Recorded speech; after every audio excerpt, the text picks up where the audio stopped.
Dans cette vidéo sur PowerPoint, nous allons voir comment travailler avec les différents plans d'une diapositive.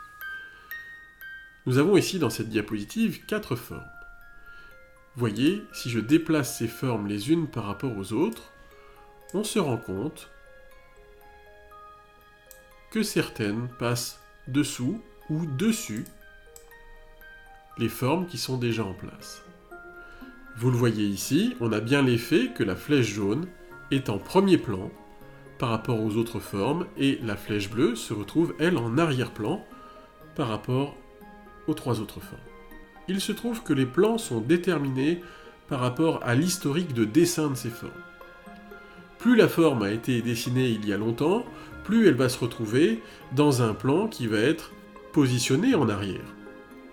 Maintenant, vous n'avez peut-être pas dessiné vos formes dans l'ordre des plans dans lequel vous voulez les voir apparaître. Alors, on peut changer les plans ici d'une forme.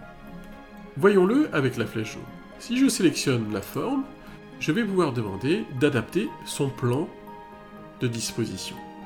Je peux le faire soit en clic droit, et je vais trouver premier plan, arrière-plan, avec des options ici disponibles au niveau des petites flèches, et je vais pouvoir bien sûr le trouver au niveau de la rubrique accueil, sous le groupe organisé, et aussi du menu outils de dessin format, où je vais trouver ici la gestion des plans. Si je veux mettre cette forme en arrière-plan, je peux utiliser donc le bouton reculer, et là je vais pouvoir avoir le choix de reculer à l'arrière-plan ou de simplement reculer d'une étape.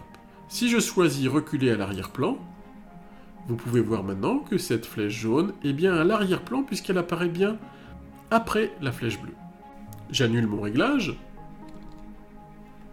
Si j'avais choisi simplement reculer, il faut comprendre ici reculer d'une étape, alors la flèche jaune apparaît simplement maintenant dessous la flèche grise qui était sur le plan qui l'a précédé initialement.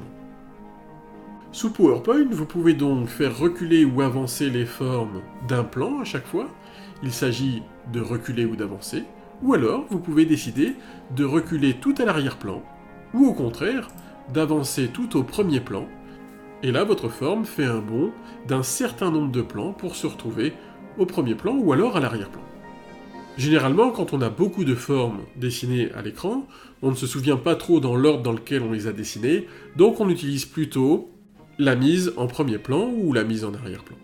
Voilà, vous êtes maintenant paré pour travailler avec les plans et disposer vos formes selon vos désirs.